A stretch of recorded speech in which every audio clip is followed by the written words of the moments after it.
Đúng, Hoài không, ngươi có biết quả tim của ngươi nhỏ bé hơn bất cứ ai trên đời này, ngươi thật là khiến cho người ta phải thất vọng, cho nên ta đã sớm không trông mong ngươi báo thù cho Hoài Diệt, ta sẽ nhờ Vô Nhị anh hùng đây. Cái gì, Vô Nhị? Hoài không nín nhịn nãy giờ nhưng khi nghe những lời này của Bạch Linh thì không khỏi bất ngờ mà phải thốt ra thành tiếng. Không sai, Vô Nhị võ công tuy không bằng được ngươi nhưng huynh ấy có dã tâm của bá giả, tim của huynh ấy to và cứng hơn của ngươi. Quan trọng nhất là huynh ấy chỉ cần bán đứng ngươi thì sư Vương bảo sẽ y lời hứa nhượng 1/3 thế lực của họ cho huynh ấy, chỉ cần có quyền ắt sẽ có thế, tới lúc đó ta sẽ có thể nhẹ nhàng mà trả thù cho Hoài Diệt khỏi phải chờ tên phế vật nhà ngươi. Nghe Bạch Linh nói về soái ca mới làm Hoài không điên tiết quay ra thoá mạ Vô Nhị. Vô Nhị, nhà ngươi vì chút lợi lộc phù du này mà bán đứng ta sao? Tại sao ngươi có thể đang tâm như vậy chứ? Hê, ta làm như vậy là vì ân nghĩa của ngươi dành cho ta quá nhiều.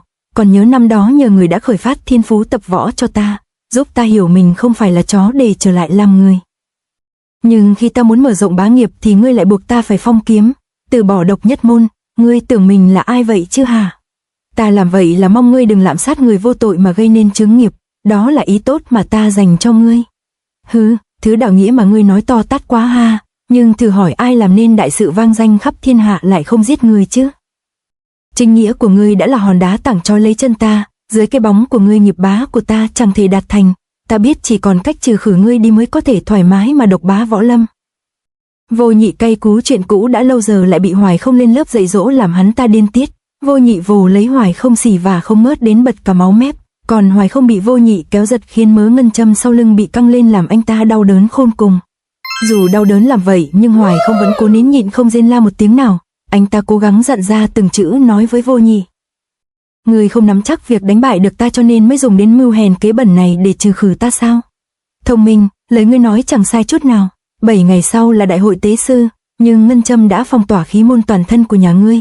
Ngươi sẽ không có cơ hội hồi phục để mà giãy giụa nữa đâu, ngoan ngoãn nằm yên ở đây mà chờ chết đi con trai.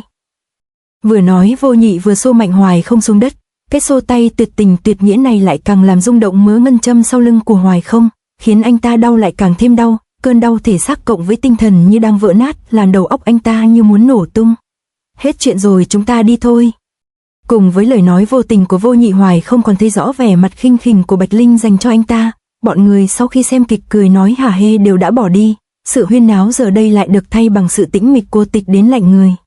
Hoài không nằm đó không hề nhúc nhích, thân thể anh ta dù bị trăm mũi châm giày vò nhưng nó không khó chịu bằng nỗi đau trong lòng của anh ta.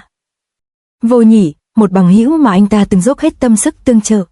Bạch Linh, một sư muội mà anh ta có cảm tình đặc biệt và cùng nhau lớn lên, nhưng cả hai người ấy lại vì mục đích cá nhân của mình mà đem anh ta ra làm món hàng để bán. Sự thể trái ngang này bảo anh ta làm sao mà không đau xót cho được. Anh ta bắt đầu cảm thấy cám cảnh cho thói đời và lòng người. Nhưng Hoài không đâu phải là kẻ tâm tâm thương thương, dù thân và tâm bị trọng thương nó vẫn không thể làm tiêu biến đi ý chí sinh tồn của anh ta. Trong bóng tối mờ ảo của căn phòng giam, Hoài không lại cố gắng vận công hy vọng có thể đẩy số ngân châm trên lưng ra. Loay hoay một hồi thì Hoài không cũng đã đẩy ra được một mũi, nhưng như vậy là quá ít để có thể giải quyết được vấn đề. Mất bấy nhiêu thời gian mà ta chỉ đẩy ra được có một cây châm, xem ra đến ngày tế sư mình cũng chưa chắc có thể đẩy được hết chúng ra khỏi cơ thể, cũng không thấy bọn chúng mang cơm tới cho mình, huyết khí trên cơ thể lại vì mớ ngân châm này phong tỏa quá lâu mà dần tắc nghẽn, không lẽ mình thật sự sẽ phải chết ở đây? Đang lúc miên man suy nghĩ, Hoài không bỗng thấy bàn tay của mình ngứa ngáy, hàng loạt cảm giác bị châm chích đến rợn người lan tới, từ dưới lên trên rồi nhanh chóng lan khắp toàn thân. Không hay rồi, những thứ này là cái quái gì nữa vậy? Ngay lúc này bên ngoài hành lang có ánh đốt lập lòe cùng tiếng gọi anh ta, người đến đó là Vô Nhị.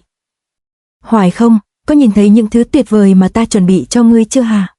Ánh sáng chiếu vào thì một cảnh tượng kinh hãi hiện rõ ra trước mắt Hoài không, toàn thân anh ta lúc này có hàng ngàn con rết độc đang bò lên khắp người. Những con rết độc này liên tục châm chích thân thể anh ta, cảm giác khủng bố cực độ đó làm Hoài không kinh hãi tột cùng, nhưng anh ta giờ đây đến việc đứng dậy còn không làm được thì làm sao mà xua đuổi được chúng đây?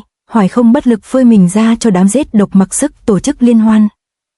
Sự việc kinh hoàng đó chẳng biết đã diễn ra trong bao lâu thì từ bên ngoài song sắt một quả đạn khói được ném vào, đạn khói chạm đất lập tức tỏa ra làn khói mù mịt, làn khói này như thuốc diệt côn trùng làm đám rết đang sung mãn cắn chích lăn quay ra hết. Hoài không nhờ vậy mà giữ được mạng nhưng toàn thân đã bị rết độc cắn cho tả tơi hết sức thảm hại. Hơ, lão bằng hữu ngươi có thấy dễ chịu hơn chưa? Lại là ngươi sao Vô Nhị? tại sao ngươi vẫn còn muốn giày vò ta như thế chứ? Hừ, ta làm như vậy là muốn cho ngươi biết cảnh sống dưới cái bóng của người khác đau khổ đến chừng nào. Đau khổ của ta năm xưa không thua những gì mà ngươi đang gánh chịu lúc này đâu. 2 ngày sau sẽ là đến đại hội tế sư, chừng ấy thời gian cũng đủ để ta cho ngươi nếm đủ hết những đau khổ mà ta từng phải trải qua, khi đó ngươi mới được chết. Ha ha. Nghe Vô Nhị nói những lời này khiến đôi mắt Hoài Không trao lại đầy căm phẫn. Hờ, thật không ngờ ngươi bị bỏ đói mấy ngày liền mà vẫn còn sức để dùng mắt trừng mắt với ta như vậy. Nhưng ngươi cứ chờ mà xem những trò mà ta dùng để hành hạ ngươi sẽ còn dài dài. Ngươi cứ bình tĩnh từ từ mà hưởng thụ đi, ha ha. Tiếng cười của Vô Nhị xa dần, căn phòng lại chìm vào sự im lặng chết chóc đáng sợ. Nhưng sự tĩnh lặng đó không kéo dài được lâu vì nó sẽ được thay bằng chính tiếng la hét của Hoài Không. Tiếng la hét thảm thiết không ngừng này là do Hoài Không đang như con tắc kè đổi màu xanh tím. Các cơ thịt của anh ta sưng phồng, những cơn đau đớn làm cơ thịt co thắt làm mặt mũi anh ta méo sạch. Biểu hiện lâm sàng này là do độc tính của giết độc phát tác. Nhưng những cơn co thắt và phù nề bên ngoài này chỉ đứng hàng thứ hai. Đáng sợ nhất là kịch độc thấm vào lục phủ ngũ tạng làm Hoài Không đau đớn đến xé tim gan. Đáng lúc Hoài Không vật lộn trên sàn thì cánh cửa phòng giam đột ngột mở ra. Tên tay sai vạm vỡ ném vào bên trong một người con gái. Trời ơi, Hoài đại ca, Lạc cô nương ư? Hoài Không trong lòng vẫn luôn lo lắng cho Lạc Tiên. Giờ đây khi thấy cô ta bình an thì như chút được hòn đá tảng trong lòng. Đáng tiếc anh ta trúng độc quá nặng, miệng lưỡi cứng đơ. Hoài đại ca đừng nên cố nói gì cả, hãy giáng nuốt viên thuốc giải độc này vào qua cổ họng của mình đi. Sau khi phục thuốc giải vào thì chất độc trên người của Hoài Không trong vòng 1 canh giờ quả nhiên đã được tiêu trừ đi gần hết.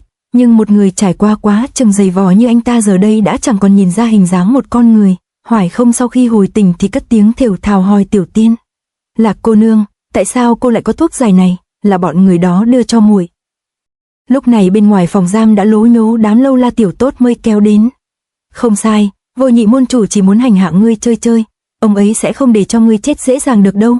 Nếu không bọn ta làm sao ăn nói với sư vương bảo chứ? Lạc cô nương nhiều ngày không gặp, bọn chúng không có ngược đãi cô đó chứ? Hoài Không bơ đi những lời trêu ghẹo của đám Lâu La, chỉ tập trung hỏi han Tiểu Tiên. Hoài đại ca yên tâm, bọn họ chỉ cầm tù muội thôi chứ không làm gì cả hết á. Lạc cô nương, tôi chưa thể giữ lời hứa chăm sóc cho cô mà lại còn liên lụy đến cô nữa. Mắt thấy Hoài Không đang sống dở chết dở mà vẫn quan tâm lo lắng cho sự an nguy của mình, trong lòng Lạc Tiên vô cùng cảm kích. Mắt cô ta ngấn lệ sống mũi cay xè, nhưng đôi trẻ không tâm sự được lâu vì Vô Nhị và Bạch Linh lại lần nữa xuất hiện hùng hổ đi vào. Ngươi sẽ có được một đời đau buồn vì cô ta, ha ha, ngươi nói đúng rồi đấy Hoài Không, chính ngươi đích thực đã liên lụy đến Lạc cô nương. Hi hi, nhìn kỹ một chút thì con bé này cũng thuộc hạng quốc sắc thiên hương đó chứ hỉ, để ngươi đi theo tên phế vật Hoài Không này thì thật đáng tiếc vô cùng.